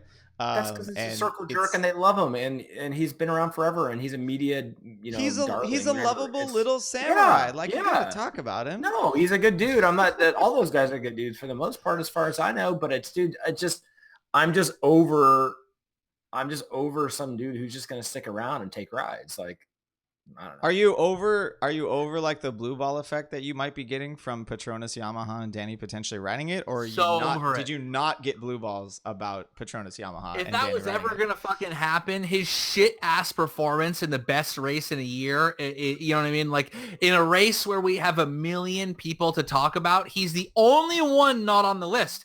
In fact, the thing to talk about, Dani, is there's nothing to talk about. This is what happens. This is what happens when you call a press conference to say you have nothing to say. Now, the only story of interest is that you weren't a person of interest in the most interesting race. If Dani was going to ride a Yamaha with Petronas, that shit got flushed down the fucking bidet. Like, literally, you know what I'm saying? Like, that's done because he was nowheresville. Petronas is like, dear baby, welcome to Dumpsville, population you. Right? Like another throwback Simpsons reference. On MotoGP.com, it's saying that he's made the announcement that he's going to make an announcement. Right. Yes. He has sent out a release. Or he's doing something. He sent out a release that he made a decision and he's going to hold a press conference about this decision. I bet $1 million right now he's retiring. You don't have that's like your house. That's like your new house there, Ev. Are you sure you want to do that? Mm-mm. Yeah. Ev's got equity, dog. But making deals. But no, I'm not that dumb. Because who fucking knows? These guys are idiots. But it's very telling. It's very telling that he's doing it that way, right? It's building some hype. It's like, hey, it's very about me. It's about No, what's telling is the word personally, that he wants to tell the people personally and the public. Soriano's law is in full effect, and Soriano's law is as lockstep as that gravity is inversely proportional to the square of its distance. Like Real quick, did you make the wiki page for that? Yeah, exactly. So we could do that. We could do that. That'd be sweet. Have all the fan members contribute. You're right. We need to do that before it actually happens. I am right that it's inversely proportional to the square of its distance. I am right about that. No, you are right about that for sure. Intellectual count is in full effect, and the wiki needs to be made. This is the physicist Kev is weird. This is like normally my job. Is physicist Kev gonna come on a tech tape? You have no idea. If he talks about tires, we know we have real problems. He's not gonna talk about tires. If I start talking about the coefficient of friction, we got problems. Title of Rob's sex tape? Right, that's unfortunately Rob's actual sex tape. Coefficient of friction. You gotta have enough friction. You can't go too little. Friction. More lube. Yep. No, not too much lube. You can over lube it. Lots of lube. No. Are we mounting tires? You lubing your chain? What are you doing? All right. Let's we have thoroughly, I think I played all of my highlight videos. Do I have any more like screen caps or we could put the salad box back up. No, let's do some listener questions. Every chance you get the crack and Jorge salad. You want to see? Okay, we'll put the crack and Jorge salad back up. There was actually a question about. Well, wait, we didn't talk about George the whole race, and I think that needs to be discussed real quick. No, we got it. No, I got a listener question. I got a listen. No, Jafar now. Huh? What? That's what I've been calling him, Jafar. You've been calling Jorge Jafar? Yeah, correct. All right. This is my new broadcasting mic. Everyone, we're going to use this at Sonoma when we get a media credential. Rob, wait. Time out. Tell us about that mic, Rob, because you talk some serious smack about how legit that mic is. And I know this microphone was designed by Sennheiser for NBC for the Olympics, is what I found on the internet. So you have an Olympic quality mic. Yeah. No, sorry. The main talking point of this mic. I have a movie quality Chewbacca mask. The main point about this mic is this is for sure better than what Simon uses on the grid. For sure. No, absolutely certain. If you are a MotoGP broadcaster or a Moto America broadcaster, and for whatever reason you actually listen to our podcast, they do. Rob has microphone porn right now. Right. All right. Don't say for whatever reason. It's because you're fucking mad jelly and you know it. We can say peanut butter and we can say whatever we want. They hate us because they hate us. Something to be said about that. All right. We got a listener question here, and this is exactly what you wanted to talk about. This is gonna be good. So this one. The weird part here is I need to stick the microphone in my earpiece. Hey bros, it's Jennifer from Austin, Texas. And my question is, what do you think led to Lorenzo falling off so much during the Dutch GP? It was pretty awesome to see him up there fighting and not wrecking on his Ducati, but then he just kind of petered off and we didn't see much from him. So I don't know. I haven't read exactly what happened, but just wonder what your thoughts are. Anyway, can't wait for the next show. Bye. Wow. Well, I think we know what happened, and I can either take it or Kev can take it. Take your pick. Go ahead. But we know Jorge does not like to get roughed up, and he got a little roughed up. He fell off, and that was a group that was running pretty hot. He really didn't quite have the pace, and so as soon as he got roughed up and he fell off it a little bit, he couldn't hang. That's my assessment. I don't know. I mean, I think the roughing up contributed to a little tire drop off for his front tire, because he was the only one on the grid besides Siren and Bautista to run the soft front tire. Yeah. And Assen really pushes that front tire. We know that Jorge rides a lot with the front tire. I think that contributed to his drop off. All that stuff that I said about the tires being really close together, I'm not necessarily sure. that applies to the front tire. I was mostly talking about the rear tires back then. I said last episode about flow state disruption training. Like Oh. he got smashed in the back, so he didn't even see it, right? He literally had a little mistake and then a massive collision. That shakes him up, and then he's unable to re-enter that like perfect state he has to have. And meanwhile, he's surrounded by total carnage. For Jorge to do well, that like if you ever think of situations that you do well in, that was the antithesis of a situation that Jorge does well in. Fighting, collisions, and not in the front, lots of people near crash, just nothing about that screams a race which Jorge will do well. And that kind of goes to what Cal says about his bad days tend to be bad because he works in such a narrow margin. Jorge is a Bridgestone tire. Okay. In a very narrow area of performance, he's unbeatable. Actually, you got that back. You got that backwards. That was the Michelin tires when Bridgestone and Michelin were dueling out. I'm talking about during the Bridgestone era. The spec Bridgestone tires, when everyone was crashing on cold tires like crazy because it worked. You could get massive amounts of performance if you rode it in one specific way. Yeah. You know what I mean? You couldn't like the tires offline or when they were cold were causing tons of crashes, lots of problems. You had to brake so late in a certain style that it was very difficult to work for most people. I'm just saying Jorge is very similar to that style that outside of his range of conditions, it's poor. It's poor performance. Yeah. And that was, I'm not even going to talk shit about him too much. Inside of like an 8-rider melee for the win, he missed a gear or whatever. He had a little hiccup in performance, tucks the front, right? He has a little mistake, nothing that would cause him to crash, and he's instantaneously collided into with enough force to like literally break a carbon fiber structure on the bike.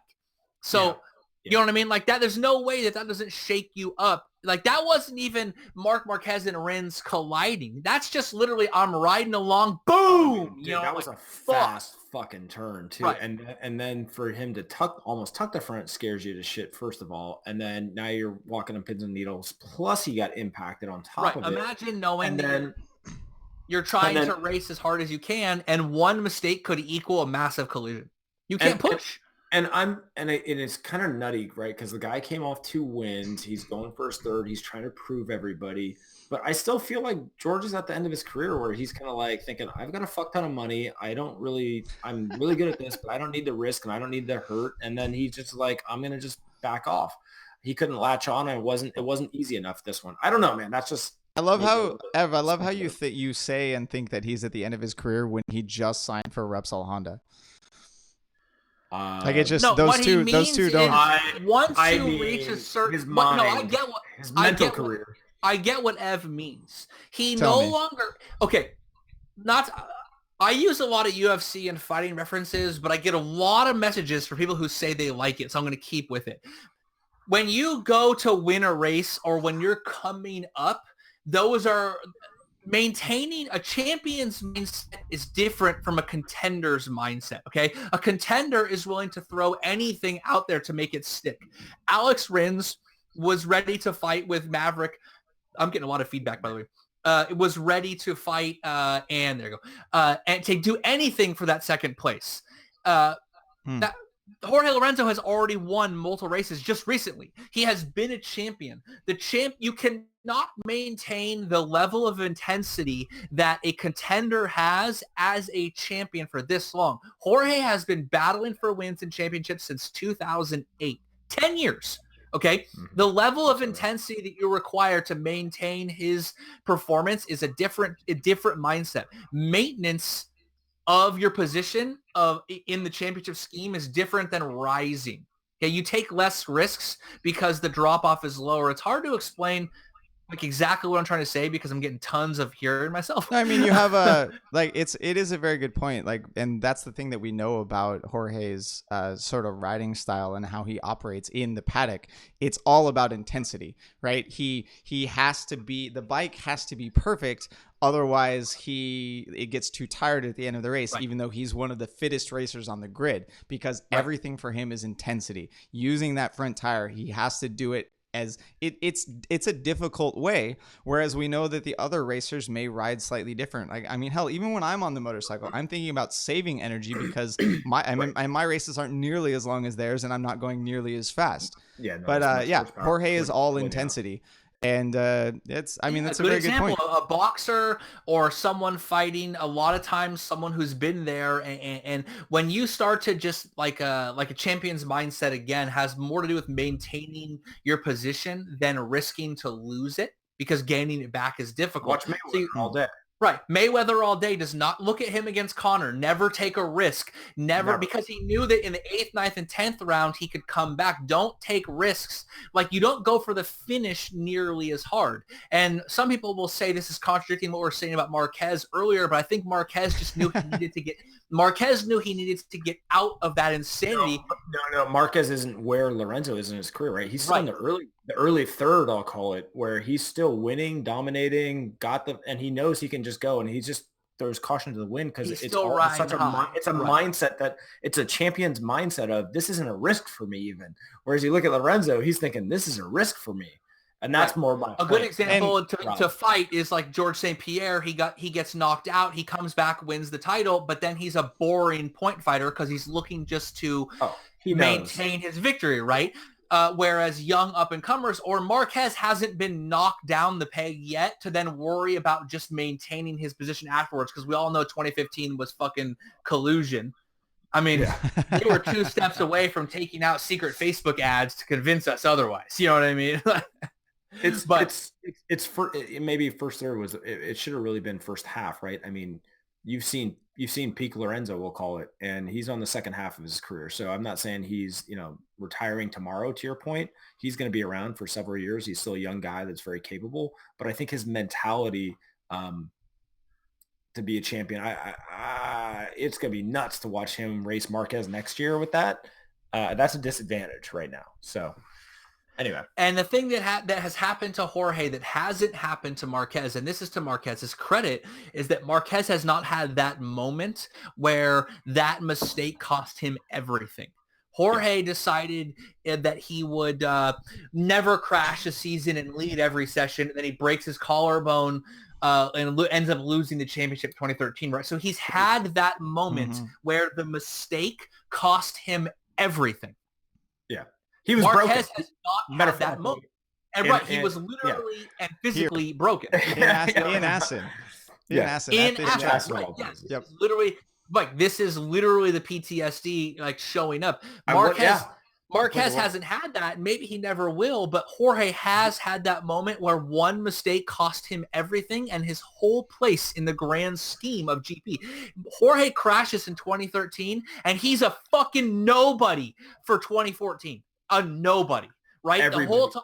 Right. And then even when he wins the championship in 2015, all anyone wants to talk about is Valentino Marquez. The only guy in my time in watching GP that it hasn't happened to is Stoner, because Stoner walked away before he got to the second half to start waning. And even then, Stoner had it. The Ducati took it from him. Right, the Ducati steadily gets worse. They go carbon, monocoque frame or all that, like, and monocoque. You got to say cock. That's gotta say cock. Yeah, that's why he went to Honda, but he still had that fucking champion's heart and knew he could win and dominated, and so he did his thing, and then he went out on a high, dude. We haven't seen that in a long time. Because of that, Ev, I would agree that Stone we didn't see the second half from him. The only time you saw was the lactose intolerance thing was his moment, but that was so early in his career that it didn't even phase him. Yeah, it's true. Well, it did phase him, but not in the same way that the collarbone that phased Jorge for 4 years of not being able to ride in the rain anymore. All right, no, we gotta move on. I got 3 more questions here. So let's see. Let's do this one next. This is Ricky Bobby from Charleston, South Carolina, and this question is for Rob, and was wondering when you will be standing in for Trent Reznor of 9 Inch Nails with that awesome sweet hair. Oh, Trent Reznor reference. You guys got to take this for me. I'm not entirely sure. I've got the mic now, but my singing, Nope. I didn't hear the first Okay, part. so little info on Real Kev is that Nine Inch Nails is far and away my favorite musical act. What? Really? Yes. Act or actual act both. Okay. Not only the oeuvre of musical content, but Trent Reznor as a whole and his stage performance. So anyone to refer, what he's referring to as early Trent Reznor. He's referring to heroin-obsessed Trent Reznor. We're talking about the Downward Spiral. We're talking about the Fragile. We're talking about Broken, and we're talking about Pretty Hate Machine. And that's a great era of Nine Inch Nails, and I would consider that a huge compliment. But real talk, Trent Reznor is a genius and one of probably the best musical producers of the past 25 years. I mean, I did take it as a compliment, but I wasn't sure if I would be worthy of standing in for Trent Reznor. Are you even old enough? We keep having these references between me and Kev, and you're like, who's Danzig and who's? Do you know Nine Inch Nails? No, I mean, I know who Nine Inch. Yes, I have listened to Nine Inch Nails in my adolescence. Yes. Did you listen to the first 3 albums? Probably not. Oh my god, dude, those are the best. I don't know. Go get them, man. I've never listened. I've never listened to an entire album of Nine Inch Nails. Just like Dennis got me to buy The Mist off of Amazon. Yes, he did. We're gonna get you Nine Inch Nails. This shit's gonna happen. Everyone needs to buy this movie, courtesy of Dennis. This is like his favorite movie. I've never seen it. My wife and I are going to watch it. I do want to make a point of view that The Mist is a terribly bad movie, so the reference to Nine Inch Nails is Nine Inch Nails is Trent Reznor is both a Grammy and Oscar award-winning composer. He's amazing.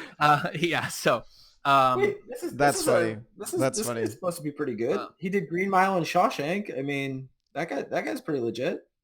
All right, we're going on to our next listener question here. Being that it's 4th of July, what's up with our resident American in Moto2, Joe Roberts? Is it his team? I mean, he's not really going anywhere. Any advice on that? Yeah, lots. What do you got? You got advice on that, Ev? Yeah, Let's hear it. Yeah, I've got advice. Go fucking faster, dude. Oh, as far as I can tell, Joe Roberts, you need to brake later and gas earlier. There's a shirt around it somewhere. Right. There's some nuances inside there, but it comes down to that. Look, I've got multiple thoughts on this. One is I resent the fact that someone thinks we need to talk about him just because he's American. And that's not anti-American or anti-nationalism. I'm not required to talk about someone simply by where they came from. I know I'm going to get shit from this. Joe Roberts was never a contender in AMA and Moto America. He's on a crappy team on an also ran bike who doesn't. There is no reason to talk about him because he was never anyone that was going anywhere. We can talk about Josh Herrin because Herrin was a Supersport and Superbike champion. He was partnered with Zarco, who was a great talent at the time. It was a new team. There was reasons. The reason that that Joe Roberts isn't doing good is because he decided to jump in the hardest, most competitive class in the world to enter without even the pedigree that should have entered him in that class to begin with. Well, pedigree, I know what you mean by the word pedigree and the way you used it, but the reality is he technically has the pedigree genetically. Like because you think he's related to Kenny Roberts? I thought he was. I thought he was like I thought he was like a distant relative of him. I'm like 90. I'm like 85% confident that he is in no way related to the Roberts family. I thought there was definitely a connection there. No, the best thing Joe Roberts we'll fact check that. The connection is that they're cool with each other. The best connection, the best thing that Joe Roberts has going on for himself right now is he's got a really good head of hair. Yeah, that's very true. Kev, okay, I'm gonna cut you both off. I'm gonna cut you both off. No, hold on.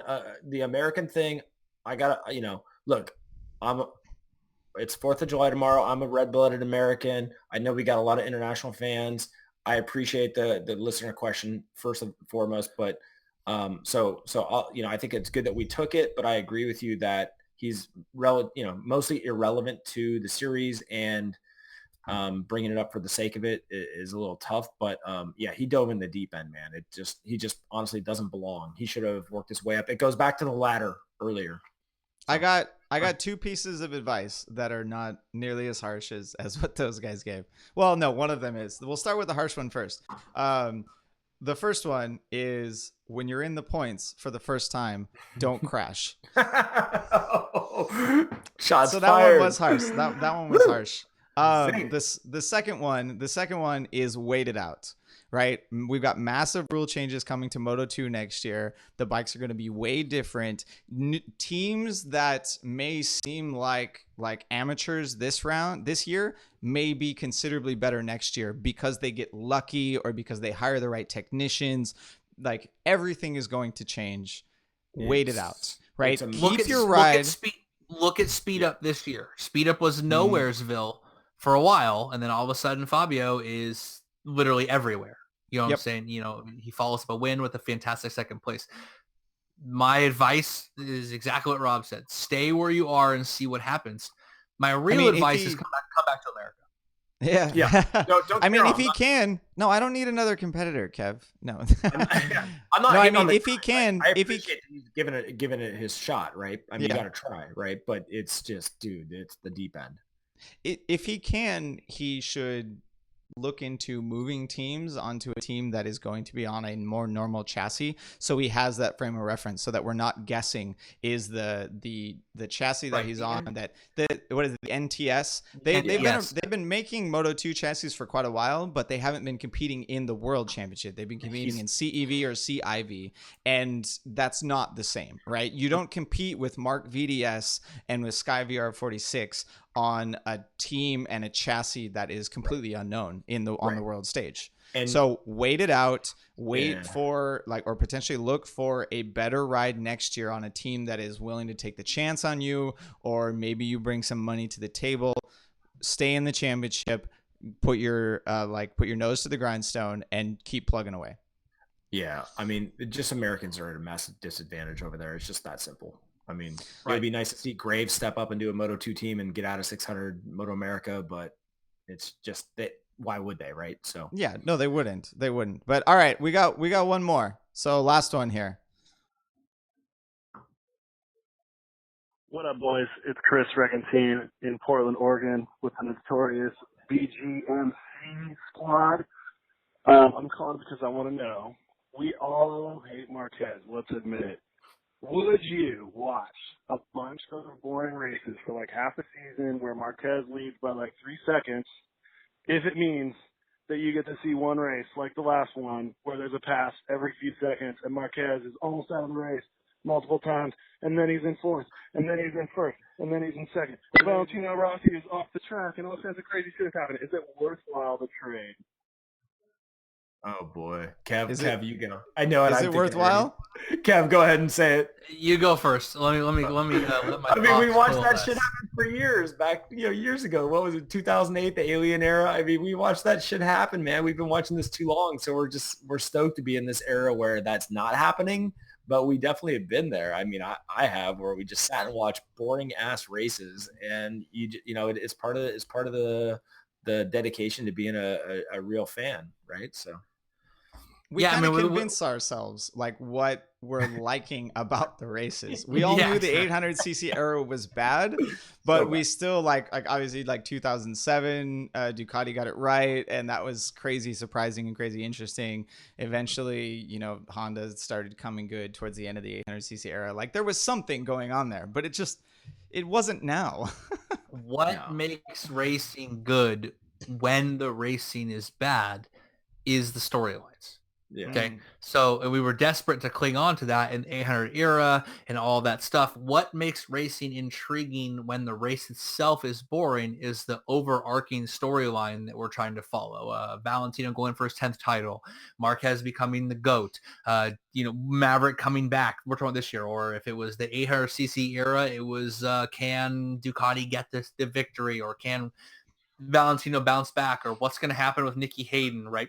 It's the overarching stories. The stories are what maintain it. So I will tell you that in many cases, great racing is awesome, but in the vacuum of not a story, I'm less actually interested. And a good point is if I know that Marquez is going to win because a bunch of his idiot fans ruined it for me. Despite the fact that it's great racing, I already know what's going to happen. And boring racing can be elevated by a story that keeps you engaged, right? So for me, I'm great racing without a new story is a problem for me. Like a good example is Avengers Age of Ultron was kind of lame because it was nothing different. They fought a lame villain, some stuff happened, they went out, like, it's not as good as Avengers, and it wasn't as good as Infinity War because it was basically the same movie as the first movie. Infinity War was great, not because it was particularly well acted or awesome, because you probably didn't see the end coming. Many people didn't. Like, there's a lot of stuff you can get through boring stuff if there's a payoff with a story at the end, right? Like, we all love Stranger Things. The first 3 episodes are super slow and no one even really knows what's going on. It's kind of boring, but you stick through it. All of a sudden it's awesome. I don't want to see a bunch of great racing where the Spanish rider for Repsol Honda ends up winning again and again and again and again. That's the problem that I have. And that's why I actually don't dislike Marc Marquez. To his point, we all hate Marc. I don't. I was begging for Marquez to go to Ducati the last couple years. Begging, because I know he can do it. I know he can do it because he's that good, okay? Yeah. I was saying, for the love of God, go to KTM. Because, dude, Marc Marquez can win races on the KTM. He can. The title, probably not. If he did, it'd be the greatest fucking thing ever. But he could win a race on the KTM. He'd win 2 races next year on the KTM, right? He's that good because his capabilities are so high. And I give him that. But I've got the picture up right now of him practically falling off the motorcycle, like right on the outside of everyone. That's all amazing. But if the end result is that Repsol Honda wins again with their Spanish golden boy, that's why we all want him to move on. That's why when Valentino did it, it was so great, because he knew when the right time to leave was. Because Ev remembers, he was back watching in 2003 with me. He remembers the rumblings of another Rossi victory. Yeah, it was boring. Right? It was boring. And he knew when the right time was. So for me, I'll take occasionally boring racing with a better storyline payoff than awesome racing all the time with no new story. It's the same reason everyone's freaking out about the Warriors winning. They just signed another All-Star. They got 5 All-Stars on their starting lineup. Like, it doesn't matter if the basketball is awesome if the end result is the same story every time. It's why everyone hates the Yankees. It doesn't matter that Mariano Rivera was the greatest closer there ever was. It actually made it worse because you knew the Yankees were going to win. They were going to be in the World Series. And then Mariano Rivera, it was expected. And I don't want to watch things I've already seen unless it's Predator, because that movie's the dope. I mean, and that's why no one watches World Superbike. That's why no one's really rooting for, I mean, I shouldn't say no one, but that's why Johnny Ray is kind of putting people to sleep. It's a great point. Yeah, and the story of Laguna Seca and World Superbike was Josh Herrin entering the race, and then in the Moto America race he crashed and he chugged a beer with the fans, right? He is the storyline. It's reality. It's reality television with motorcycles. It's not motorcycle racing with people that you might care about. It's the other way around. You need a balance of both. You need a balance of story with action. Right? Mm-hmm. You need a script that's engaging, and then you need images on the screen that keep you engaged. Right now, for me personally, this season, and we called this before the season started, we have amazing racing for the most part, but the last 2 years, but the script is the same. We've seen this movie before. Yeah. I mean, there are small new parts, but they're not massive. I mean, hell, this race, and it's actually something that we kind of forgot to talk about. This race is the first time where Maverick and Marquez actually duked it out a little bit. Just enough. That's what I'm saying. A little bit. That glimpse of hope that we might see more of that, because if we could, and that's what Kev's talking about, is that little piece of that storyline now maybe opening up sucks us in as fans. Yeah. It's been a year and a half of waiting for Maverick and Marquez to finally do something, and now we get a little bit more, and we just want more going forward, right? Yeah, I mean, the original question, would I trade a bunch of boring races to see this one? Probably not. Like, this race wouldn't make up, like, one of these races in World Superbike, I would still completely loathe the entire season for Johnny Ray running away from it. Yeah. And And what would the alternative be, right? Normal would have been last year. Last year was phenomenal. So current state, no, I would not trade it. 800 Right. In fact, that was basically it. So yeah, I would have traded 800. What I would trade is this race with a surprise winner balanced out by Marc Marquez winning the title, running away, because he's clearly the best right now him and his bike are gelling the best unit, team bike rider. So I expect him to win. It doesn't really ruin the series for me. That's just reality. But I would rather see surprise. The last thing I want to see is this kind of race where the end result is exactly the same as we always expected.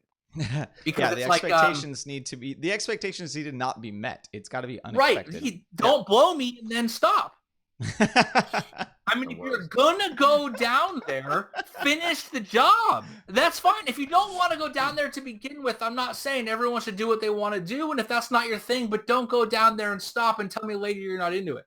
Luca actually, she watched like the first 3 laps of this race, and then she went upstairs and showered and came back downstairs, and she gets back down for 3 laps to go, and she's like, oh, like, it's great, like, I only need to see the end, and like, it's not like I missed anything. I was like, no, actually, you literally missed everything. You missed all the things. You missed all the things because the last 3 laps had very little compared to the rest of the race. It's funny you mentioned that because I was watching it on the MotoGP.com, and I think I was trying to find my place, my connection dropped or something. I fast forward. I was like, where the fuck is Lorenzo? It's only been 1 lap. And I was like, yeah. Fuck? So... We were 5 minutes later. No, I mean, like in that same conversation, I said to myself, this race was legitimately perfect, except for one thing. The only thing that would have made it better is if it was an unexpected winner. Yeah. Right? If Rins or if Maverick had won the race. Rins or Viñales, yeah. Yeah, then it would have been the perfect race. We would have had more to talk about, and it would have been amazing. It would have been off the charts. But because it was Marquez winning again, I mean, I commend his performance. It was freaking amazing for him to do what he did, be able to survive the crazy battle, pull out finally at the end of the race, and show us like his complete disregard for the wind, the track conditions, and the worn tires. But still, like if Rins would have won, I would have been way happier about it. I clapped more this race than any other race I've probably watched in GP, which is great. Totally. But yeah. You can't write this script. That's the best part. No, you're right. No one could have written this script. All right. I think we're closing this one out. Ev, no. We got stuff. You got stuff? What do you got? You got some play footy. Peace. Ev's got to bounce. He's gonna play some football. Go play some football. And you'll see the little question mark pop up of him not being here. Later, I can leave it on. Just mute me. All right, go ahead. Later. So, Rob loves to go with the voicemail these days, but I don't want to forget the original OG fans that got us off the ground, which is the Instagram peeps. So we wanted to go with some of the questions the Instagram has, and they know how BrotoGP does, they know how to do. So Steve W41 wants to know, Rob, what do you think about the disturbingly erotic massage Pecco Bagnaia gave his tank right before the race started? You got to do what you got to do, man. You got to get in the zone before the race. That's perfect. Right. Everyone has their little bit, Yeah,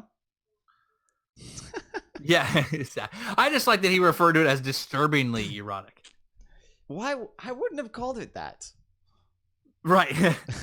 I mean, how old is Pecco? Eroticism? Why is that disturbing? Yeah, how old is Pecco? His porn stash makes me think he's 17, and he hasn't shaved Haas's initial fucking mouth pubes yet. You know what I'm saying? We all remember that kid in like junior high and high school who got a stash, then just decided never to shave it, and it wouldn't really grow fast, but it was like stringy hair. Like it was so fine and like prepubescent stash. It was like the thinness of hair, like head hair. It wasn't really like thick, like facial hair yet. So it just looks like this weird sparse porn stash, which I think is dope. Don't get me wrong. I mean, if you're Italian and you haven't grown a porn stash, are you Italian? I don't want to ruin like the mental image of me for our fans or the actual image, but that's pretty much what happens if I grow out my facial hair. It just, yeah. So it's not going to happen. No, I shave before every single episode just for you guys. Right, exactly. And what that says is Rob only has to shave once a week and has baby, silky smooth face. Let me go back to some of the other comments real quick. The opposite of fake news. The opposite, exactly. Kev, I like that you're wearing your sunglasses again. These are also prescription sunglasses, so I can see you crystal clear. The cryptic tweet from Alex Lowe's about the new satellite Yamaha ride, and then Neil Hodgson quickly avoiding commentating about it on British MotoGP coverage, and that he's Alex's manager. Do you think he could fill the spot Pedrosa is rumored for? Do you see Alex Lowe's being brought into the series on a potential Yamaha, or was that just him throwing shit out there because he's bored on a Sunday afternoon not racing? Fuck no. Not another Lowe's? That's what I'm going with. No. Yeah, exactly. Didn't see that broadcast. I'm sorry. No. So another guy wants to know about the Daisy Dukes that I'm wearing in our stories, which I'm still wearing those now. Again, you do like the jorts. I don't like jorts. What I like is not being fucking hot. These jorts are actually actual jeans that I cut off the other day because it was just hotter than fuck up here in California, and I'm like, I don't own any shorts right now that aren't like jujitsu spats, so I just cut them off. Did they already have holes at the knees, or did you sacrifice? They already have the holes. Okay. So good. But I kept the holes. So these jorts have holes in them. The ironically dorky thing kind of appeals to me, which is fun. Never take yourself too seriously. Awesome. For those of you who want to know why someone knew about my jorts, is because Rob decided he was going to break my computer. Then, as I said before, I had to run to Best Buy, buy new ones. And Rob, in his infinite wisdom, decided that he would decide to buy me a new computer and have me go get it like 16 seconds before the podcast started. So I threw on the first article of clothing that I had. Wait, so you weren't wearing pants while we were working on the computer trying to restore it? While we made the decision to buy you a new computer? Real talk, guys out there, raise your hands if you had Rob FaceTimed. Would you have your pants off? I wonder how many people are fast forwarding through this. Should we get back to motorcycle racing? Yes, getting back to motorcycle racing. Hawkeye SV wants to know how insane it was that Rins was immediately under investigation for riding too close to Mark. We talked about that. We covered that one. We did cover that one, the cryptic tweet. Let me get a couple more here. We got some good Daisy Dukes, not a moment too soon. Again, discuss Dovi making a dumb pass on Rossi turn 1, which ruined both their chances for a podium. Again, it's not up to Dovi to ruin or maintain other people's chances for a podium. If he ruined his own, that's up to him. If anyone else's collateral damage, short of causing injury or a crash, that's not his problem. Yeah, I mean, we talked about that with the Pedrosa Jorge Dovizioso incident previously, right? Like you do everything that you possibly can to have a better race. It just so happens that things go wrong. Right. I mean, one guy wants to talk about climate change. Okay. That's not, yeah. Oh, all right. We've got like Einstein Kev going on right now, so you might get some interesting responses. Unfortunately, that is a scientific subject that is embroiled in political. It's wrapped up within political opinions, and we're just not going to go there. But we don't need to get political about it. No. All right, moving on. Right. Yeah, exactly. Rob doesn't let me talk about. One thing I will say about the politics stuff is, all you people, I continue to say this. Friend request me on Facebook all you want, BrotoGP Army people. But I'm probably a lot different in real life than you guys expect. So be aware of the posts that I send out are a little more brutal than that. Runaway 37 wants to know, how did Marquez hook it up at the end and not sooner? I think, again, we covered that. At some point, you realize you have to make a break because you can't. Well, and actually, one thing that I kind of forgot to say back then was it takes more risk to do the break in these sort of races early on. Right? Because there was so much battling, because we knew the conditions were sketchy, right? If he had tried to pull away 3 laps to go, he would have been pushing the pace too fast. He would have tucked the front many more times, just like everyone else that got in front did, and he would have increased his chances of crashing. But when you only need to make the break with 4 or 5, even 3 laps to go, it's a lot less risk. And you also know that everyone behind you is already dealing with tire wear and is dealing with battles then too. So yeah, I think that I think that making the break towards the end of the race was a much better decision on his part and less risky. Yeah, absolutely, and I agree with Rob there. It was simply it was strategery, so to speak, and it was the decision later on to make that break. Yep. Yeah, and Ev wanted strategery from out of Marquez, and he kind of got it, which is exactly what he brought up. Right. Last one. Find a good one. Who other than MM and VR has the ability to systematically set up and pass every rider at the same turn on every lap? I was hoping you were going to bring that one up. Boom. Other to be riders clear, on the I grid. didn't bring that up. Blake Clayton brought that up. Thanks, Blake. Thanks, Blake. Thanks, Balake. Key and Peele. I got that one. No, I don't know. It was definitely something interesting out of those two racers this race. Dovizioso tried into turn one many times, but he unfortunately tried on Rossi and wasn't able to pull it off consistently. I used the word consistently way too many times there. Right. Cal, I don't think Cal passed anyone in the entire race. It just seemed like he was gifted positions and then would lose them.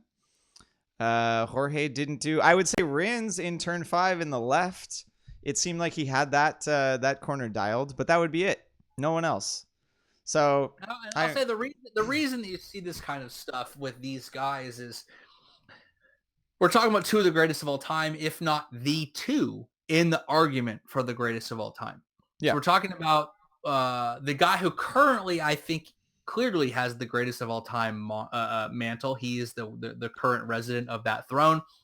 He's a veteran who's been riding. I think when someone podiumed in Moto 3, and the running joke was that actually the kid had not been racing motorcycles since Valentino won his first race. So Valentino won a race before that kid ever actually rode a motorcycle.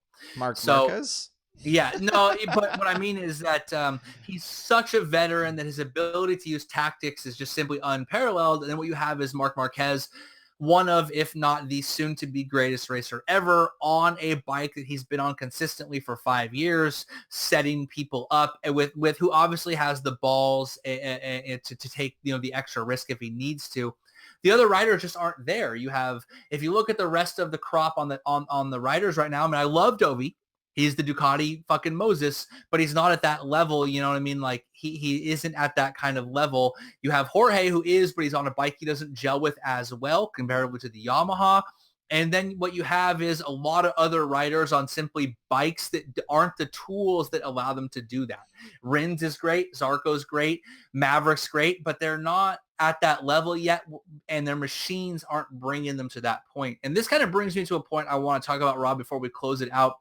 And this goes into like silly season, and we're talking Marquez greatest, and the script not changing, is that what we're seeing is all the up and comers, all of the new crop. We're talking about Zarco, we're talking about Rins, we're talking about Mir, Pecore. They're all of the people who 10 years ago would have come to factory bikes to compete against the reigning champion are going to subpar bikes. We're seeing the Phen Rins, he wins in his first season in Moto 2. He's looking great. He goes to Suzuki, never going to be a championship contender. Pecco Bagnaia is the clear favorite to win the title, and he wins on Mahindras. He looks well, and he's going to be in a satellite Ducati. We see the factory Ducati team. It's just a continuation of the alien era is what it is. It's the exact same thing going on. Right. So what we're seeing is the guys who should be the contenders to change the storyline in the landscape are going to rides that are never going to give them the ability to do so. Look at Miguel Oliveira. The guy starts from like 73rd on the grid, and he's still on the podium, right? He's got so much skill, so much aggression, so much, ish. And he's going to be on a fucking satellite KTM, Zarco was on a KTM. Like this is my problem with the storyline issue, is that this is like saying the new superhero movies are, they're not, they get no powers. You know what I mean? I'm uninterested because they can't beat Thanos. They can't do whatever. It's like a slow buildup. It's like practically how DC went about it. It's dark and you got to wait for it. Whereas opposed to how Marvel did it and how they get their powers really fast in their own movie, and then they go into the collaborative movie and they all have their powers and they duke it out with the bad guy. Right. So they're making us wait for it. And unfortunately for the majority of them, it doesn't happen. And I mean, at the same time, the majority of them, it wouldn't happen anyway. If they all went to factory rides, they like 3/4 of them would not be able to challenge Marquez anyway. Right. But now but we don't part even of it really get to see will the that chance. remaining quarter, do we ever even know if they could? You know what Exactly. I mean? You know, you wonder if they could, but they're never going to that ride. And then Jorge is moving laterally and taking that ride. I mean, the idea that we don't get to see Mir on a factory Repsol Honda bothers me. I love to see Jorge Lorenzo beat Marquez potentially, or at least shake things up, and Marquez can still win. But you know, and the idea that, and I get it that they bring Petrucci up to the factory team from the satellite. That's good because that shows that Pecco has a path to move up, right? But what I see next year is all the talent that potentially has the chance to make these great races and move it. It's being diluted because they're moving away from the bikes that consistently could do this.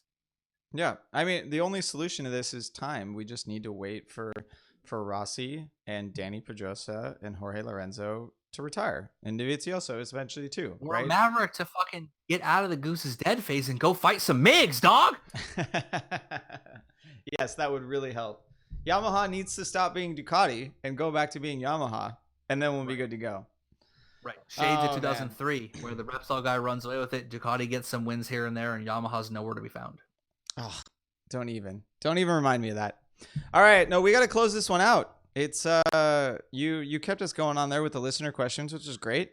And what I need to put up like a Rossi pick here for the end. You've already seen this pick, but there it is. All right, everyone, it's been episode 98. We're definitely gonna share and subscribe. Yes, a ding.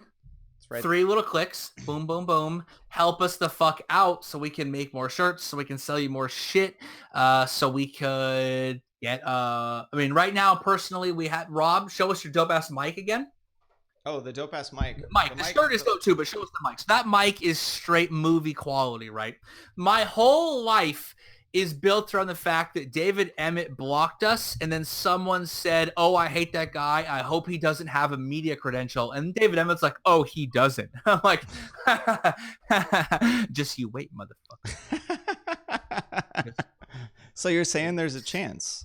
So what I'm saying is David Emmett has no idea that at some point in the near future, we might be at Moto America interviewing people with that. And then at some point in the slightly not too distant future, we might be at Coda interviewing people like that. And then next thing he knows, we are at the Dutch GP and I have a fucking Infinity Gauntlet on. And right in the press conference, I raise my hand and say something crazy. I don't know.